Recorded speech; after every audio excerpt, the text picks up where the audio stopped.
La iglesia está edificada sobre la gran verdad que proclamó Pedro, de que Jesús es el Cristo, el Mesías, el Hijo del Dios viviente, Dios mismo encarnado. Pues arrancamos. Sean todos bienvenidos a esta segunda clase de esta materia tan importante y tan interesante como es la bibliología, que es la doctrina de la Biblia. La bibliología es la doctrina de la Biblia. La semana anterior estuvimos considerando una introducción a la teología y vimos qué es teología y las diferentes ramas de la teología. ¿Os acordáis que la teología es la ciencia de Dios? Y decimos de Dios porque procede de Dios y porque la teología trata acerca de Dios. Y dentro de la teología, pues hay diferentes ramas, ¿no? Teología bíblica, teología histórica, teología sistemática, teología práctica, etcétera, etcétera. Y dentro de la teología sistemática, pues una de las doctrinas es la bibliología, el estudio, la doctrina de la Biblia. También vimos la semana anterior que Dios se ha revelado al hombre a través de dos vías.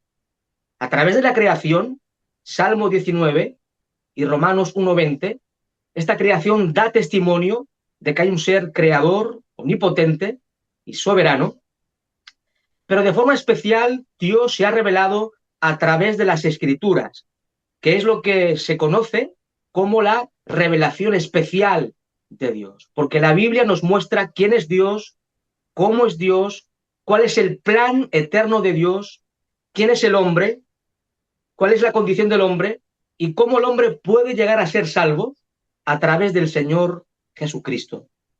Y de forma última, este Dios vivo y verdadero se revela a través de la persona y la obra de Jesucristo. Cristo es el máximo revelador de Dios. Juan 1:18 y Hebreos capítulo 1, versículos 1 y 2. Y hoy, mis amados hermanos, vamos a compartir una doctrina importante también que tiene que ver con la doctrina de la Biblia, y es el tema de la inspiración de la Escritura. Inspiración de la Escritura. Y cuando tocamos el tema de la inspiración, pues vemos de que uno puede preguntarse lo siguiente: si la Biblia es tan digna de confianza que merezca la pena acudir a ella. ¿La Biblia es digna de confianza? ¿Es digna de creer en sus enseñanzas? Y a continuación vamos a ver que la Biblia, la Sagrada Escritura, es inspirada por Dios.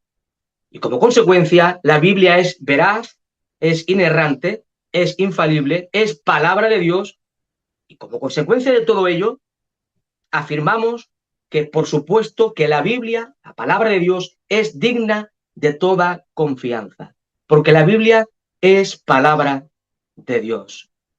Ahora, comencemos con dos textos del Nuevo Testamento. Voy a ir un poquito lento para que podáis, aquellos que quieran, tomar nota. Os invito a la segunda carta del apóstol San Pablo a Timoteo. Segunda carta del apóstol San Pablo a Timoteo, capítulo 3, versículo 16. Segunda a Timoteo, capítulo 3, versículo 16. Dice así la palabra del Señor: toda la Escritura es inspirada por Dios y útil para enseñar, para redarguir, para corregir, para instruir en justicia, a fin de que el hombre de Dios sea perfecto, enteramente preparado para toda buena obra. Aquí encontramos uno de los textos neotestamentarios que nos habla de esa doctrina tan importante de la inspiración de la Sagrada Escritura. El apóstol San Pablo expresa que toda la Escritura es inspirada por Dios. Y es interesante el término griego que el apóstol Pablo utiliza ahí para hablar de inspiración.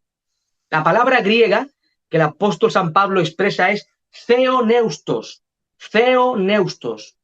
Los grandes eruditos de la lengua griega nos enseñan que esta palabra la inventó el apóstol San Pablo. No existía en el idioma griego de aquel entonces, y Pablo, inspirado por el Espíritu Santo de Dios, inventa esta expresión de theoneustos, que significa literalmente soplada por Dios. En otras palabras, podríamos leer el texto de la siguiente forma: toda la escritura es soplada por Dios. Y esto, mis amados hermanos, nos indica, nos enseña que toda la escritura procede de Dios. Desde Génesis 1 hasta Apocalipsis 22, todo el consejo de Dios, toda la Sagrada Escritura procede de Dios. Tiene su origen en Dios mismo.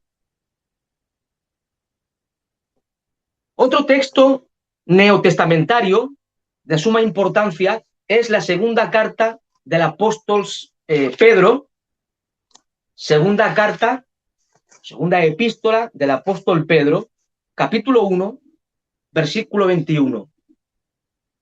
Segunda de Pedro, capítulo 1, versículo 21. Mis amados hermanos, estos dos textos que hemos leído, segunda de Pedro 1, 21 y segunda Timoteo 3, 16, debería ser conocido de memoria por todos. Dice así el texto sagrado, segunda de Pedro 1, 21. Porque nunca la profecía fue traída por voluntad humana, sino que los santos hombres de Dios hablaron siendo inspirados por el Espíritu Santo. Y en esta porción de la Escritura, el apóstol Pedro, guiado por el Espíritu Santo de Dios, él utiliza otro término griego para hablar de inspiración. La palabra que el apóstol Pedro utiliza en esta porción tiene que ver con la idea de que los agiógrafos son los escritores sagrados, tanto profetas como apóstoles. Pues los agiógrafos, los escritores sagrados, fueron guiados, supervisados, empujados, si se quiere, por el Espíritu Santo de Dios. ¿Para qué? Para comunicar y escribir la santa palabra de Dios. Esta palabra que el apóstol Pedro utiliza en 2 Pedro 1:21, ese verbo para inspirar, en el texto griego hace referencia, no sé si se acuerdan de las películas que hemos visto cuando los barcos de la antigüedad que portaban vela eran guiados por el viento.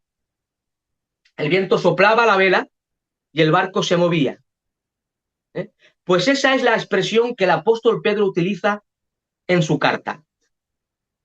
El Espíritu Santo de Dios empujó, guió, supervisó a los escritores humanos con el propósito de que ellos escribieran realmente la palabra de Dios sin error, oigan bien, sin error de ningún tipo.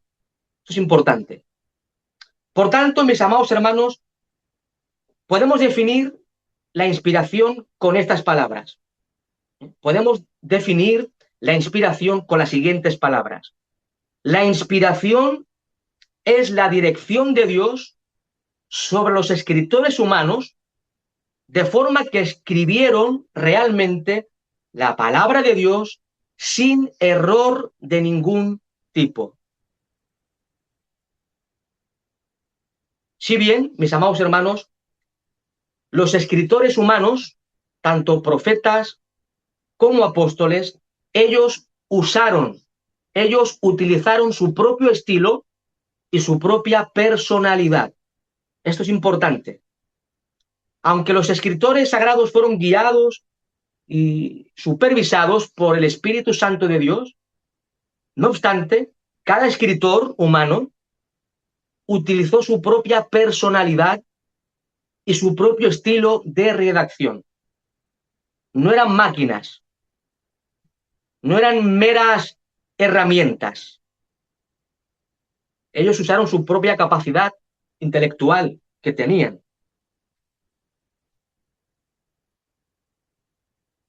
Ahora, con respecto a la forma en que Dios inspiró su palabra y guió a los escritores humanos, pues ha habido diferentes formas de entenderlo, diferentes ideas.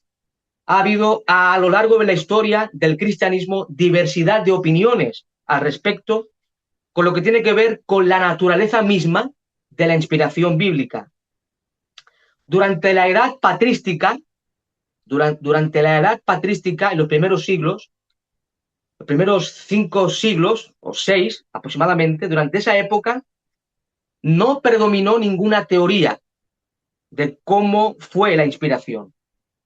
Evidentemente, los padres apostólicos, los padres de la Iglesia, creían que la escritura es inspirada, creían que es palabra de Dios, por supuesto, pero no, no sabían cómo definir esa realidad, esa verdad. Había diferentes opiniones al respecto. Algunos de los primeros escritores, eh, por ejemplo, decían que la participación de los escritores humanos fue pasiva, fue pasiva. Otros de los padres apostólicos decían que cuando Dios eh, hablaba a través de ellos, los profetas y escritores perdían el conocimiento. No se aclaraban mucho estos primeros escritores. Otros atribuían a los escritores humanos, profetas y apóstoles, les atribuían una contribución más activa. ¿Mm? Un tal Teófilo de Antioquía, él consideraba que los escritores humanos fueron meras herramientas en las manos de Dios, meras herramientas. Otros, por ejemplo, como el famoso Ireneo de León, en el siglo segundo de la era del cristianismo, este autor, este padre de la iglesia, Ireneo, enseñó de alguna forma la inspiración verbal de la Biblia, la inspiración verbal de la Biblia. Pero al mismo tiempo, Ireneo de León atribuía un papel activo a los autores humanos. Otros como Orígenes de Alejandría, al final del siglo II, principios del siglo III, Orígenes de Alejandría se alejó de la idea de éxtasis y del dictado y enfatizó los poderes conscientes y la agencia de los autores humanos. O sea, en otras palabras más sencillas, vemos que en los primeros siglos del cristianismo, los padres apostólicos, padres de la iglesia, apologistas de los primeros siglos, ellos no tenían una definición común para todos de cómo fue la inspiración de la Biblia. Algunos decían que los autores fueron pasivos, otros que fueron más activos, otros decían que cuando los escritores escribían la palabra de Dios quedaban en éxtasis al ser inspirados. Otros escritores enfatizaban más la agencia humana al escribir la palabra de Dios y así no se llegó a un consenso total en los primeros siglos. Ahora, podemos ver de que circulan diferentes ideas con respecto a la doctrina de la inspiración y vamos a ver algunas de ellas. Vamos a ver en primer lugar, mis amados hermanos, algunas que son falsas y que son erróneas. Ideas, teorías sobre la inspiración que consideramos erróneas. Hay muchas teorías que surgen de conceptos filosóficos y que consideramos que no son correctas a la luz de la palabra de Dios. Y las vamos a ir citando. En primer lugar, circula una teoría que se conoce como inspiración parcial. Inspiración parcial.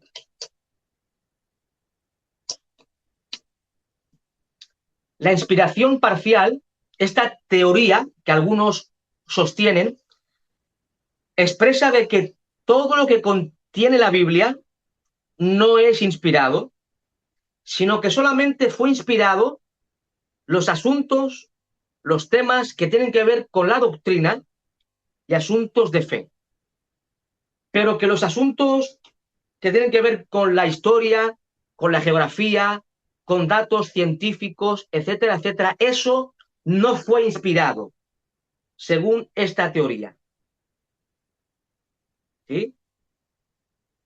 La inspiración parcial, ya lo dice el nombre, ¿no? Parcial.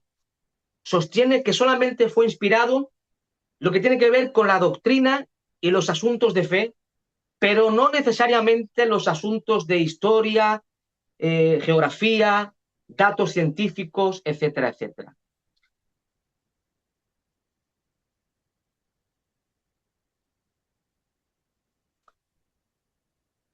Otra teoría es lo que se conoce como la inspiración natural. Inspiración natural. Esta teoría sostiene que la Biblia es un libro más. Es un libro más en la literatura mundial. Un libro normal y corriente, como cualquier otro escrito, como el Quijote, como los escritos de Shakespeare, etcétera, etcétera. Esta teoría de la inspiración natural no ve nada especial en la Biblia, no ve nada sobrenatural.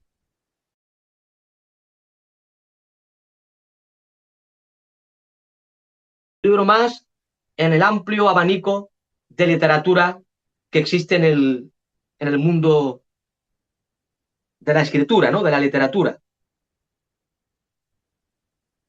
Esta inspiración natural, pues es, por ejemplo, la que sostienen los ateos. Para los ateos, la Biblia es un libro más, sin más. Otra teoría es la inspiración mecánica o por dictado. Inspiración mecánica o por dictado. Inspiración mecánica o por dictado. Y esta teoría enseña que los autores de la Biblia, tanto profetas como apóstoles, eran meros instrumentos que Dios usó para escribir la Biblia, como si fuera al dictado, como si te dictan y escribes, al dictado, mecánico, sin tener en cuenta la personalidad y el estilo de cada escritor. Amados hermanos, estas teorías que estoy citando son erróneas, ¿eh? Son falsas, no lo creemos esto.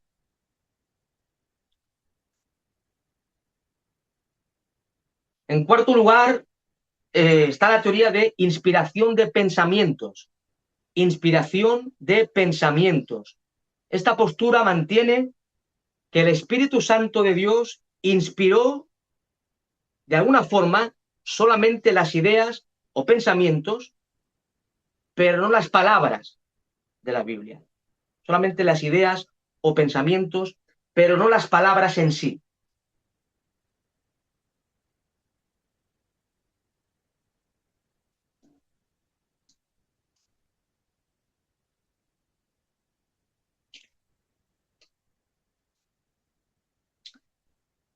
Después encontramos dos posturas de dos sistemas teológicos. ¿Os acordáis que la semana anterior hablemos de la neortodoxia? Neortodoxia. Esta neortodoxia surge en el siglo XX con el gran pensador y teólogo Karl Barth. Karl Barth es el padre de esta neortodoxia. Y la neortodoxia sostiene que la Biblia en sí no es la palabra de Dios, sino que la Biblia se convierte en palabra de Dios cuando es leída o es predicada. Por otro lado, la neortodoxia decía que la Biblia está llena de errores, que contiene errores.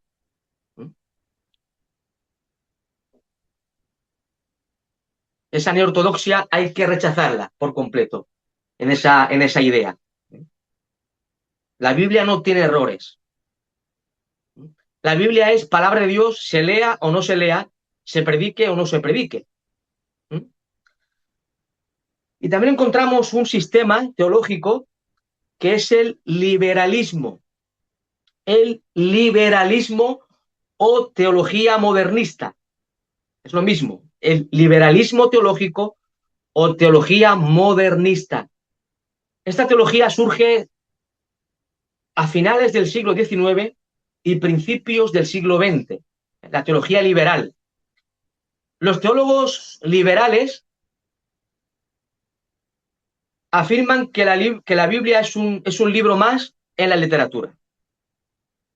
Además, negaron, negaron de alguna forma la inspiración de la Biblia. Negaron lo sobrenatural de la Biblia. Por otro lado, los teólogos modernistas o liberales negaron no solamente la doctrina de la inspiración, sino que negaron todas las doctrinas fundamentales, como la concepción virginal de Cristo, su resurrección, su deidad, el infierno, etcétera, etcétera. Y ahora sí, en séptimo lugar, vamos a expresar lo que nosotros sí creemos, ¿sí? Lo que nosotros sí creemos y es lo más ortodoxo y lo más conservador. Se conoce como inspiración verbal y plenaria. Inspiración verbal y plenaria. Esta idea, esta teoría, es la que mantienen el 98% de los teólogos más conservadores. Es la postura más ortodoxa y la más conservadora. Y es la postura que nosotros, como Iglesia Bíblica de Badalona, nos adherimos. Nosotros creemos en la inspiración verbal y plenaria de la Sagrada Escritura. Esta teoría, inspiración verbal y plenaria, está fundamentada en la misma palabra de Dios. Segunda Timoteo 3:16. Toda la Escritura es inspirada por Dios. La inspiración verbal y plenaria sostiene de que cada palabra verbal, cada palabra y todas ellas, plenaria, fueron inspiradas por Dios. Cada palabra y todas ellas fueron inspiradas por Dios. Como resultado, mis amados hermanos, la Biblia es la única palabra de Dios. La única palabra de Dios. Inspiración verbal y plenaria. Cada palabra y todas ellas fueron inspiradas. Ahora, repito algo importante que he dicho antes, y es que podemos definir inspiración como que el Espíritu Santo guió, supervisó a los autores humanos para que escribieran la palabra de Dios sin error de ningún tipo. Si bien, esto es importante, cada escritor usó su propio estilo, su propia personalidad. No eran meras herramientas. Por supuesto, fueron siervos del Señor, que el Señor utilizó, pero no eran algo mecánico, no fue al dictado. Cada autor usó su propia personalidad. Un teólogo del siglo XIX llamado Barfield dice así con respecto a esta cuestión. Él señala que la característica de cada autor se refleja en su obra. Uno puede reconocer, dice Barfield, la ferviente impetuosidad del apóstol Pablo, la tierna santidad de un Juan, el genio práctico de Santiago en los escritos que por medio de ellos el Espíritu Santo nos ha dado para nuestra dirección. Ahora sí, entramos en un tema interesante de la evidencia de la inspiración. En primer lugar, encontramos una evidencia interna de inspiración. Evidencia interna. Cuando hablamos de evidencia interna, hacemos referencia a lo que la misma Biblia expresa. La Biblia, hemos visto, afirma ser inspirada. ¿Mm? Ni el Corán, ni el Tripitaka, ¿Mm? ni los escritos de Aristóteles ni de Platón afirman ser inspirados. La Biblia sí afirma ser inspirada por Dios. Y ya lo hemos visto, ¿no? Segunda Timoteo 3:16, segunda de Pedro 1:21, son textos fundamentales de esta doctrina. Además, también los profetas del Antiguo Testamento, ellos emplean cientos de veces la fórmula así dice Jehová. ¿Os acordáis de los profetas? Especialmente en los capítulos 1 de cada profeta, de Jeremías, de Zacarías, de Joel, Miqueas, Oseas, etcétera, etcétera. Vino a mí palabra del Señor. Así dice Jehová, ¿verdad? Son expresiones, son fórmulas propias de los profetas. Y esto nos muestra, mis amados hermanos, que los mismos profetas eran conscientes de que su mensaje no era suyo, sino palabra del Señor. Los mismos profetas, cuando proclamaban sus mensajes, cuando escribían sus profecías, ellos eran conscientes totalmente de que lo que ellos hablaban, lo que ellos proclamaban y escribían era la palabra de Jehová, la palabra de Dios mismo. Cristo mismo reconoció la inspiración de la Biblia. Todos creemos que Cristo es Dios, ¿verdad? Él es Dios manifestado en carne, es Dios hecho hombre. Pues Cristo, de alguna forma, reconoció la inspiración de la palabra de Dios. Nos topamos en los evangelios con expresiones que se recogen, que Jesús pronunció, como por ejemplo, ni una jota ni una tilde pasará de la ley. Mateo capítulo 5, versículo 18. En ese capítulo de Mateo 5, 18, Jesús dice que ni una jota ni una tilde, es decir, ni una coma ni un punto, pasará de la ley hasta que todo se haya cumplido. O sea, es interesantísimo, ¿verdad? Cristo no solamente estaba reconociendo la inspiración de la Biblia, sino la inerrancia de la Biblia, la veracidad de la Biblia y la precisión absoluta de la profecía bíblica. Todo se iba a cumplir según Cristo. Aún los detalles más pequeñitos, como puede ser una coma, se iban a cumplir. Ni una jota, ni una tilde pasará de la ley. Otro texto, Juan capítulo 10, versículo 35. Juan 10, 35, se recogen unas palabras de Jesús. Y él dice que la escritura no puede ser quebrantada. Al final del versículo 35.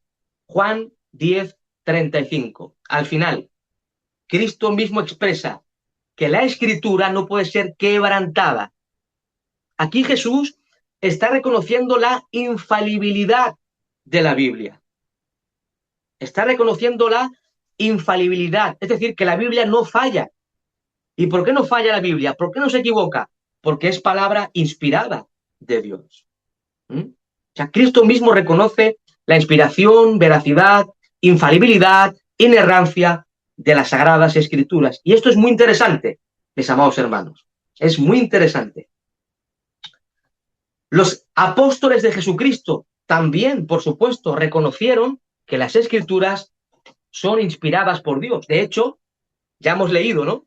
En 2 Timoteo 3 y en 2 de Pedro 1, que tanto Pablo como Pedro reconocen que las escrituras son inspiradas por Dios. ¿Mm?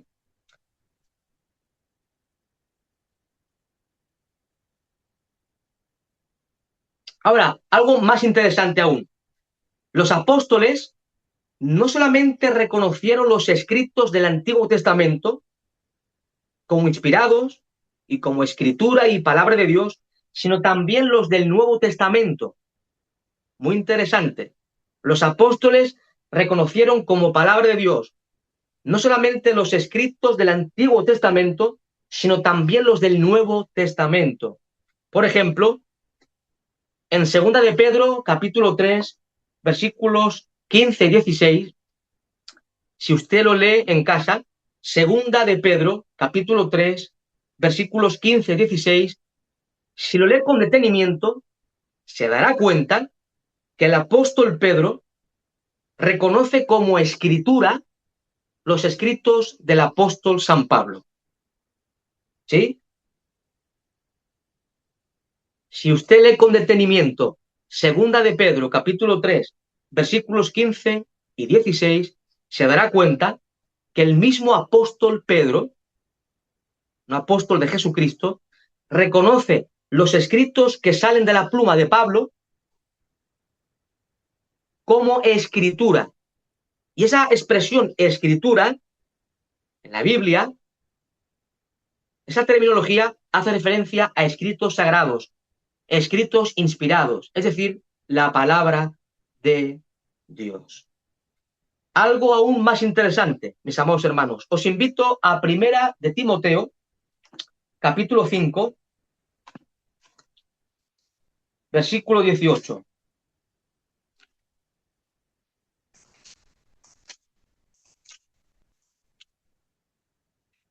Primera carta a Timoteo, capítulo 5, versículo 18. Dice así la palabra del Señor. Dice el apóstol Pablo, pues la escritura dice, no pondrás bozal al buey que trilla, y digno es el obrero de su salario. ¿Mm? Ahora, ¿qué hay de interesante en este versículo? Lo siguiente, el apóstol San Pablo está citando dos textos. Deuteronomio capítulo 25, está citando un texto del Pentateuco, Deuteronomio capítulo 25, cuando dice, no pondrás bozal al buey que trilla, eso es Deuteronomio 25. Y ahora dice, y digno es el obrero de su salario. Pablo está citando el Evangelio de Lucas, capítulo 10, versículo 7. O sea, Pablo reconoce que es escritura al mismo nivel el Evangelio de Lucas que el libro del Deuteronomio. El apóstol Pedro reconoce los escritos de Pablo al mismo nivel que las escrituras del Antiguo Testamento. O sea, ellos mismos reconocían que los escritos de los apóstoles eran palabra de Dios, con la misma autoridad que los escritos del Antiguo Testamento.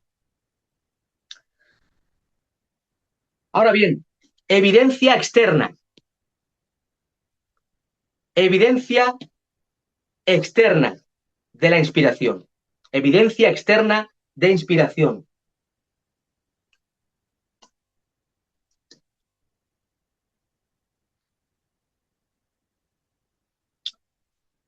La unidad de la Biblia, mis amados hermanos, esto es sumamente interesante.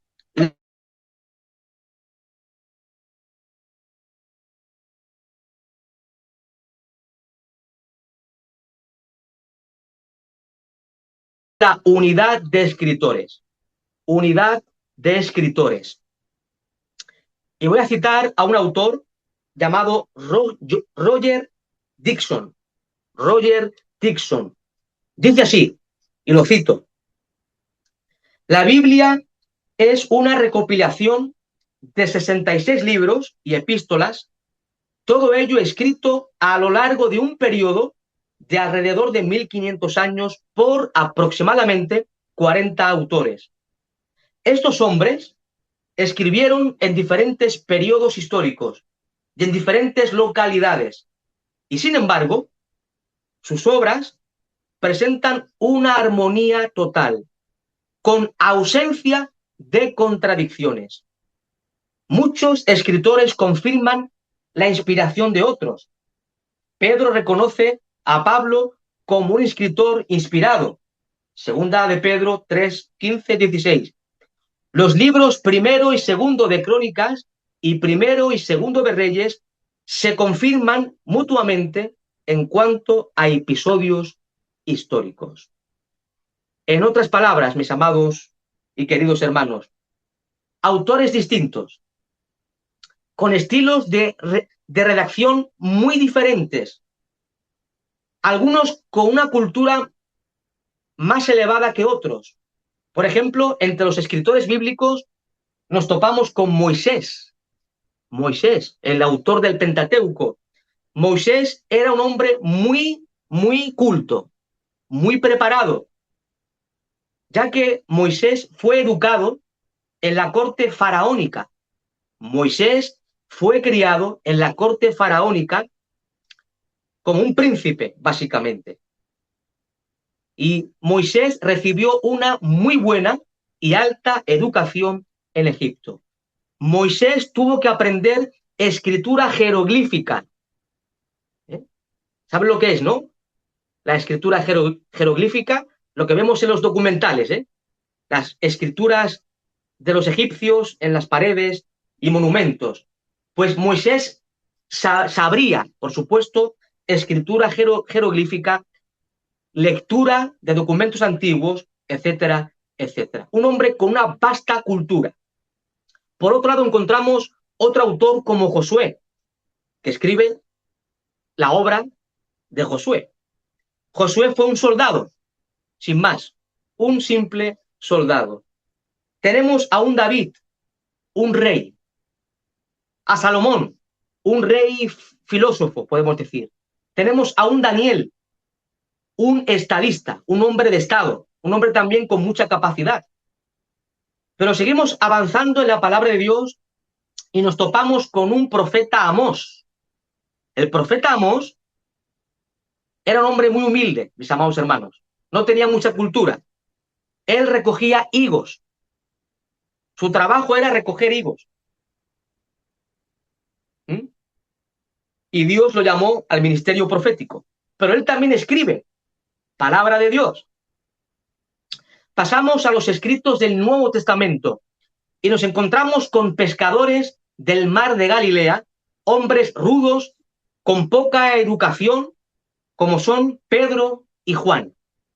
Ellos también escriben palabra de Dios. Seguimos avanzando y nos topamos con Lucas, un doctor en medicina, un gran rabino y teólogo formidable como el apóstol San Pablo, un hombre con una preparación teológica y rabínica impresionante. Pero, mis amados hermanos, a pesar de la diversidad de autores, culturas, periodo de tiempo, hay una perfecta y asombrosa armonía y unidad en toda la Sagrada Escritura. Mis amados hermanos, esto realmente es sorprendente. Nos muestra que la Escritura es realmente el único libro que podemos llamar la palabra de Dios. Hoy en día, si les damos a 4 periodistas que no se conozcan, que vivan en diferentes lugares, que escriban con respecto a un tema, se van a equivocar. Uno va a pensar de una forma, otro de otra, va a haber contradicción, ¿verdad? Pues imaginaros más de 40 autores en un periodo de 1500 años, muchos de ellos sin conocerse, describen un mismo tema. Es impresionante, mis amados hermanos. Toda la escritura es inspirada por Dios. No hay otra explicación. No hay otra explicación. En segundo lugar, encontramos la unidad de enseñanza en la Biblia. Unidad de enseñanza. Uno de los temas centrales de la Escritura es el plan salvífico de Dios para redimir y salvar al hombre perdido, ¿verdad? Ese es uno de los temas centrales de la Biblia. El plan de salvación que Dios diseñó para salvar al hombre. Desde Génesis a Apocalipsis se encuentra ese tema de salvación, de redención. Y la Biblia presenta el plan de Dios, o el plan de salvación, como diseñado por Dios en la eternidad y ejecutado por Jesucristo en la historia de los hombres. Ahora, los autores que escribieron la Biblia muestran una asombrosa unidad con respecto a este tema y con respecto a todos los temas que encontramos en la palabra de Dios. No hay ni un ápice de contradicción entre los escritores sagrados. Todo lo contrario, se complementan de forma perfecta y absoluta. Hay unidad de enseñanza, unidad de escritores. Mis amados hermanos, otro tema interesante es la influencia de la Biblia en la sociedad. La influencia de la Biblia en la sociedad. Una de las cosas que nadie puede negar, por muy ateo que sea, es la tremenda influencia de la Biblia en las sociedades occidentales. Un autor llamado Pablo Off comenta lo siguiente, y lo cito, hablando de la influencia de la Biblia en el mundo, dice así: ningún otro libro ha tenido tanta influencia para bien en el mundo como la ha tenido la Biblia. Los otros escritos religiosos, como el Corán, las escrituras del budismo y confucianismo, han tenido influencia, pero de otra índole, de otra índole. Estos escritos han producido un bajo concepto de Dios y aún, en ciertos casos, han bajado la moralidad de la sociedad.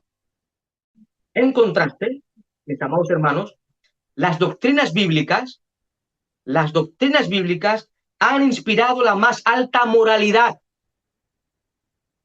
el amor al prójimo, las elevadas leyes de países civilizados y la fundación de instituciones de misericordia, tales como hospitales, casas de alienados y orfanatos.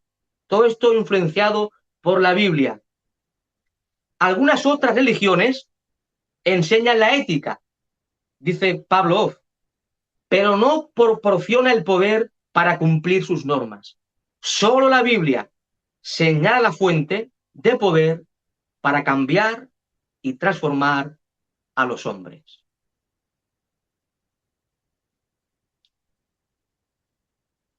En cuarto lugar, entramos en la indestructibilidad de la Biblia. Indestructibilidad de la Biblia. La Biblia es indestructible. Aunque la Biblia, hemos dicho, es el libro más influyente de todos los tiempos en la sociedad, sin embargo, mis amados hermanos, también es verdad que ha sido el libro más perseguido y odiado de la historia. Ya en tiempos del Antiguo Testamento, concretamente en tiempos del profeta Jeremías, siglo VII antes de Cristo, algunos quisieron destruir las escrituras, como fue el caso del rey Joacim, tal como leemos en Jeremías capítulo 36. Lo puede leer en casa, Jeremías capítulo 36. Este rey Joacim quiso destruir los escritos sagrados del profeta Jeremías. Más adelante, mis amados hermanos, en el siglo II antes de Cristo, siglo II antes de Cristo, el monarca asirio Antíoco Epífanes se propuso no solamente acabar con el judaísmo y con los judíos, sino también con las escrituras hebreas, con la palabra de Dios. Quiso aniquilar a los judíos y los escritos sagrados. Más adelante, en el año 303, principios del siglo IV, año 303, el emperador romano Diocleciano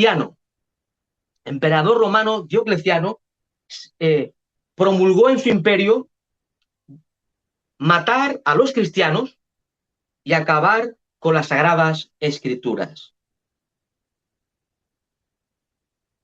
Mis amados hermanos, y así a lo largo de toda la historia, la Biblia ha sido perseguida. Sin embargo, a pesar de los severos ataques que ha sufrido la Biblia, nadie ha podido acabar Nadie ha podido destruir la palabra de Dios. El filósofo francés del siglo XVIII, Voltaire, filósofo francés del siglo XVIII llamado Voltaire, dijo en su época, dijo, en 50 años la Biblia no será considerada por personas intelectuales e instruidas.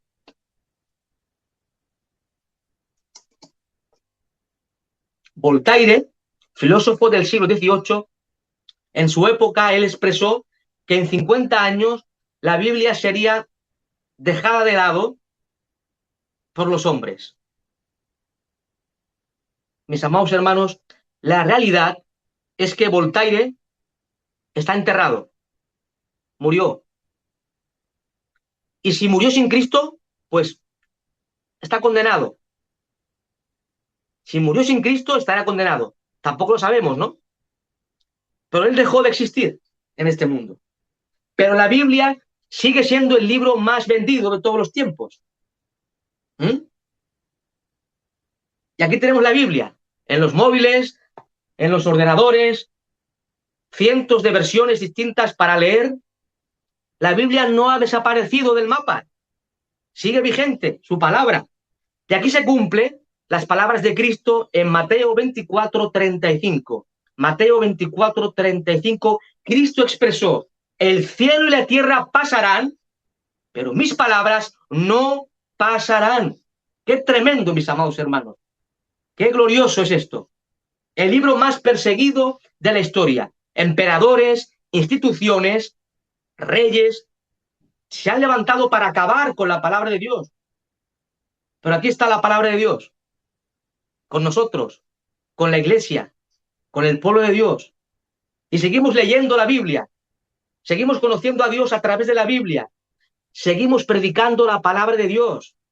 Y es su palabra la que transforma el corazón de los hombres impíos y la que transforma también nuestras vidas cada día, ¿verdad?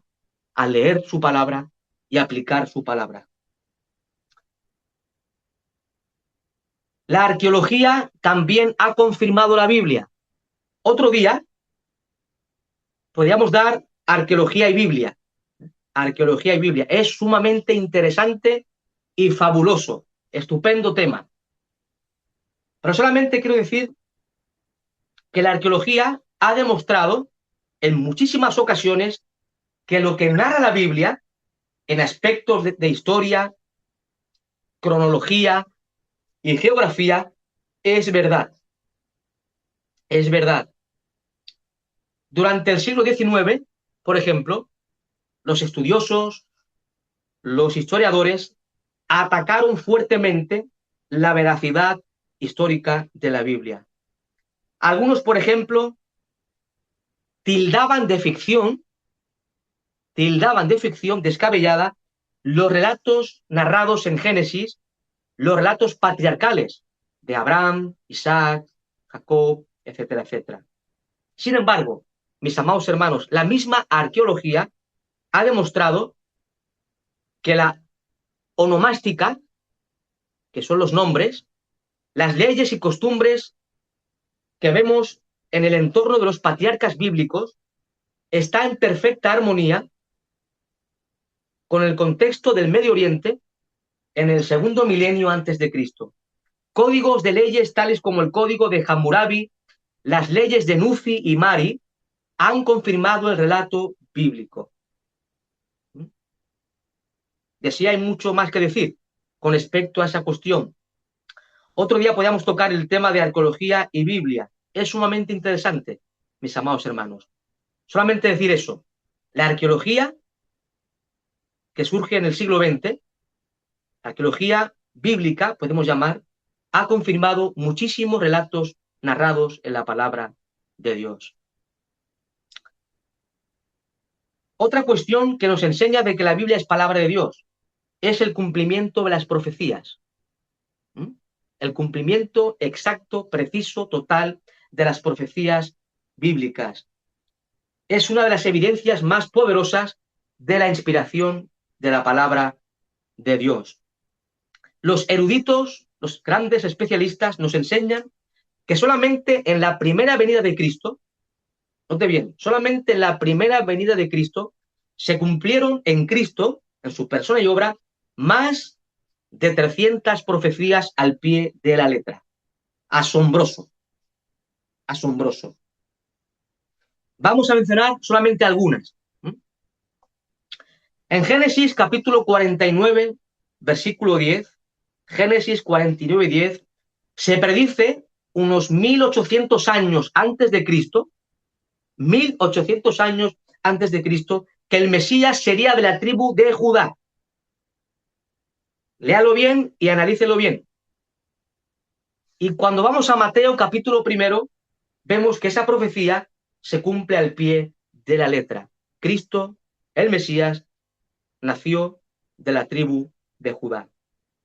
En los Salmos encontramos numerosas profecías y referencias al Mesías que habría de venir. Por ejemplo, el Salmo 22 predice unos 1000 años antes de Cristo, 1000 años antes de Cristo, predice el Salmo 22 los padecimientos del Mesías en la cruz. El Salmo 16,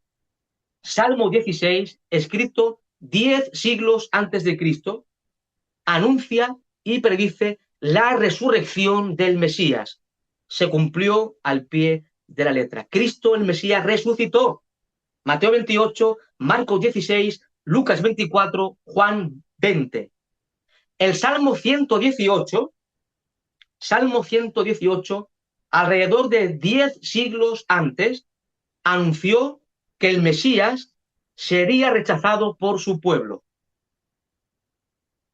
Y vemos su cumplimiento, ¿verdad? En los evangelios. Juan 1:11 dice, a lo suyo vino y los suyos no le recibieron. Se cumplió la palabra de Dios al pie de la letra. El profeta Isaías, 8 siglos antes de Cristo, anunció que el Mesías nacería de una virgen. Isaías capítulo 7, versículo 14. Y en Mateo 1:22 vemos el perfecto cumplimiento. Jesús, el Salvador del mundo, nació de la Virgen María. Isaías capítulo 53, alrededor de 700 años antes de Cristo, anuncia los sufrimientos y la muerte vicaria del Mesías a favor de su pueblo. Y vemos en la cruz a Cristo, ¿no? 700 años después, muriendo por los pecados de su pueblo. Miqueas capítulo 5, versículo 2. Miqueas 5:2. 740 años antes de Cristo, predijo, anunció el lugar geográfico exacto donde iba a nacer el Mesías, en Belén de Judea. De hecho, en aquel contexto de Jesús habían al menos 2 Belenes, 2 ciudades llamadas Belén, pero el profeta es exhaustivo, en Belén de Judea. ¿Y dónde nació Cristo? En Belén de Judea, según la profecía anunciada 8 siglos antes.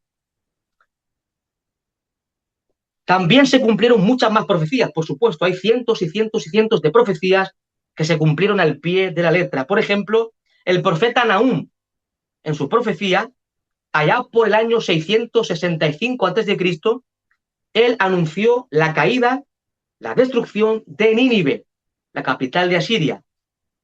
Y esta profecía se cumplió cuando Nabopolassar y Caisares, 2 fuerzas militares, se unieron y desolaron Nínive. En el año 612 se cumplió la profecía. El profeta Abdías anunció juicio contra Edom. Y vemos que se cumplió siglos después, cuando los nabateos, una tribu árabe, expulsó a los edomitas de su territorio, según la profecía. De hecho, los edomitas dejaron de existir en el 70 después de Cristo. Y Abdías, cientos de años antes, anunció la destrucción de los edomitas. Se cumplió la profecía. Mis amados hermanos, y así podemos ver cientos y miles de profecías en la Biblia y todas se cumplieron. Algo más para concluir. La Biblia tiene poder para cambiar el corazón del hombre. La Biblia, la palabra de Dios, tiene poder para cambiar el corazón del más pecador, del más impío de los hombres. Concluyo con una cita de un escritor. Dice así: millones de creyentes han testificado que tienen una experiencia real con Dios, que han sentido la presencia y el poder del Señor en su ser y que Él les ha dado una nueva vida moral. Al convertirse, muchos creyentes son transformados, borrachos dejan de tomar y atienden a las necesidades de su familia. Gente inmoral o delincuente cambia su manera de vivir y los convertidos son más honestos y concienzudos en su trabajo y trato con los demás. Se cumple la afirmación paulina, 2 Corintios 5, 17. Si alguno está en Cristo, nueva criatura es.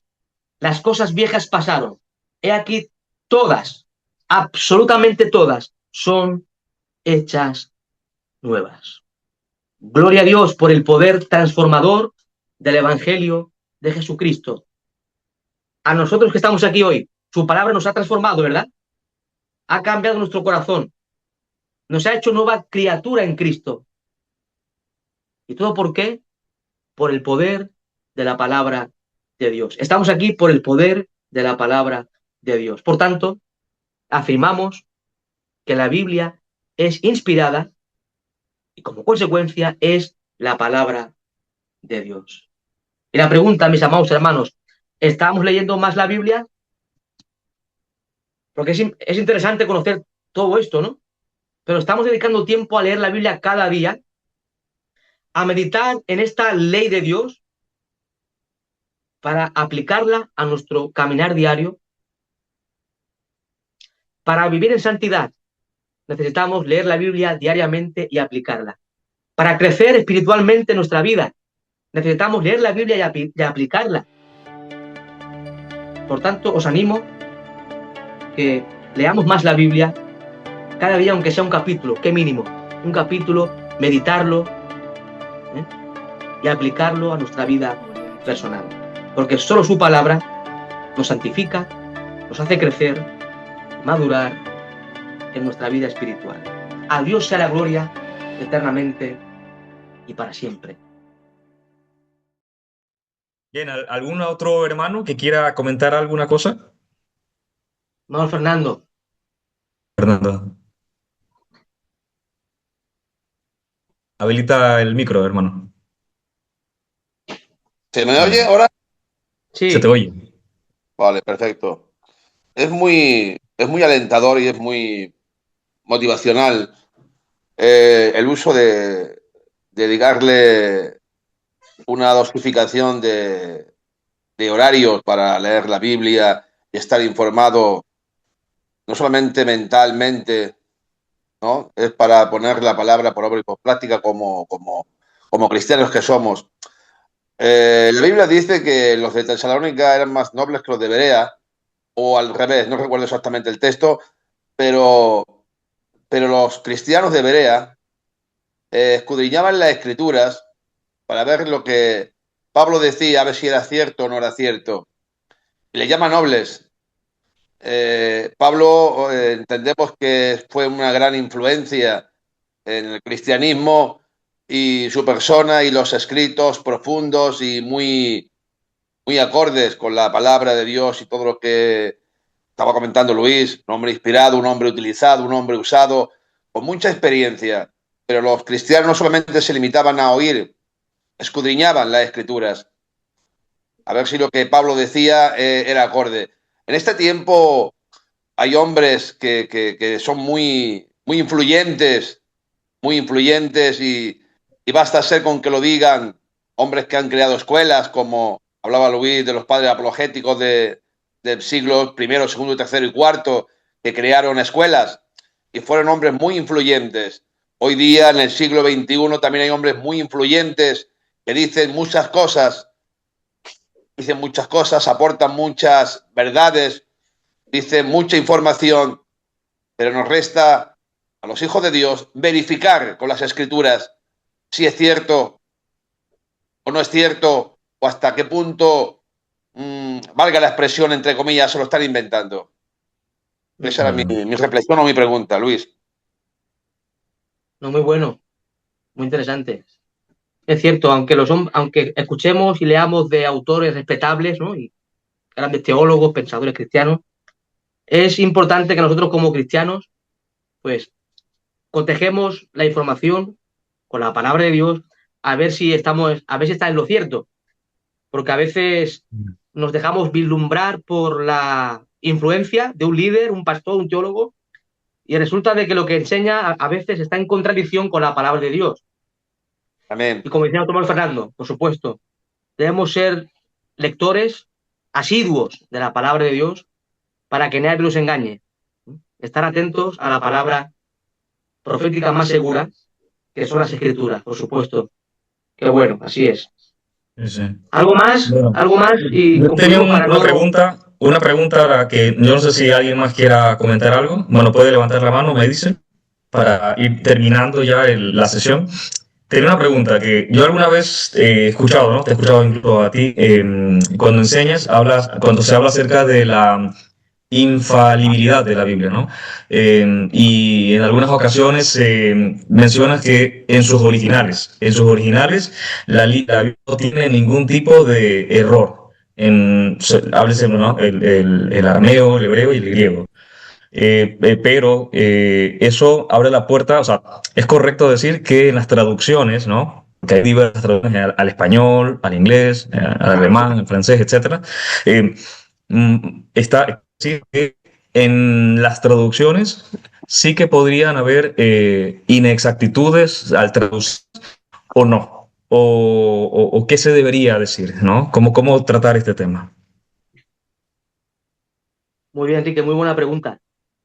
A ver, cuando decimos que la Biblia es inspirada en sus autógrafos originales, es decir, en sus escritos originales, es porque, a ver, por ejemplo, cuando Dios, el Espíritu Santo, guió, supervisó al apóstol Pablo a escribir sus cartas, pues evidentemente él escribió en un manuscrito, por ejemplo, ¿no? Escribió lo que él recibía, la palabra de Dios, y en ese momento fue inspirado el apóstol Pablo. Y él Ujú. puso por escrito en ese momento de inspiración, ¿vale? En ese escrito original que Pablo, Mateo, Juan, Isaías, etcétera, etcétera, escribieron. En ese momento fue la inspiración. Ahora, por ejemplo, cuando Valera, Cipriano, Casiodoro y estos hermanos nuestros realizan la versión Reina Valera, ellos no fueron inspirados, ¿sí? Ellos fueron Correcto. usados por el Señor para hacer una traducción, pues, muy buena, ¿no? Por supuesto. Pero ellos no fueron inspirados. Fueron inspirados los escritos originales en ese momento. Ahora, por supuesto que la Biblia es infalible. Es decir, cuando decimos que es infalible es que no falla en lo que afirma. Por ejemplo, si la Biblia dice que Jesucristo es Dios, eso que dice es verdad absoluta. Si la Biblia dice que la salvación es por gracia solamente, eso es verdad absoluta. Si la Biblia dice que Cristo es el camino, la verdad y la vida, eso es verdad y no falla, es infalible en ese sentido. Cuando decimos que es inerrante, hacemos referencia a que la Biblia no tiene error de ningún tipo, ni teológico, ni doctrinal, ni histórico, ni científico, ni geográfico, etcétera, etcétera. ¿Vale? Ujú. Ahora, Vale. las versiones, no hay ninguna versión perfecta. No existe ninguna versión de la Biblia que sea perfecta. ¿eh? Ahora, cuidado, eso no significa que no tengamos la palabra de Dios con nosotros, por supuesto. La Biblia, si tiene usted la Reina Valera, la de las Américas, o cualquier versión de estas que son consideradas fiables y buenas, pues es la palabra de Dios, por supuesto, y no tiene errores. ¿Entendemos Ujú. esto? Y por Amén. supuesto que las versiones, pues, no son inspiradas por Dios. ¿eh? Las versiones no, pero en sus autógrafos originales sí. ¿Me entiendes? Sí, sí. Valera, Vale. Cipriano no fueron inspirados, fue Pablo y Pedro, etcétera. ¿Sí? Pero, mis amados Muy hermanos, bien. esto sí lo dejo bien tajante. Si usted tiene la Biblia en mano, tiene la certeza absoluta de que tiene la palabra de Dios. Amén. Palabra de Dios. Amén, Absolutamente amén. la palabra de Dios. Gloria al Señor. Pues nada, yo creo que eso ha sido todo por hoy. ¿Tienes algo que añadir, Luis? Nada. Te damos gracias por este tiempo también que dedicas a la palabra, a No, nada, enseñarnos y gracias a nada, Dios nada. por ello, por Es tu mi vida. trabajo. Muy bien, mis amados Amén. hermanos, pues nada, les enviaré las preguntas para trabajarlas por el chat. Y nada, nos vemos el próximo día, si el Señor quiere. Que tengan buena noche y la gracia de Dios sea con vosotros. Amén. Le Buenas tardes por bendiga. acá, Un buenas saludo, tardes. un abrazo, Buenas Bendiciones. tardes. Bendiciones. Un abrazo. bendiciones a todos, gracias.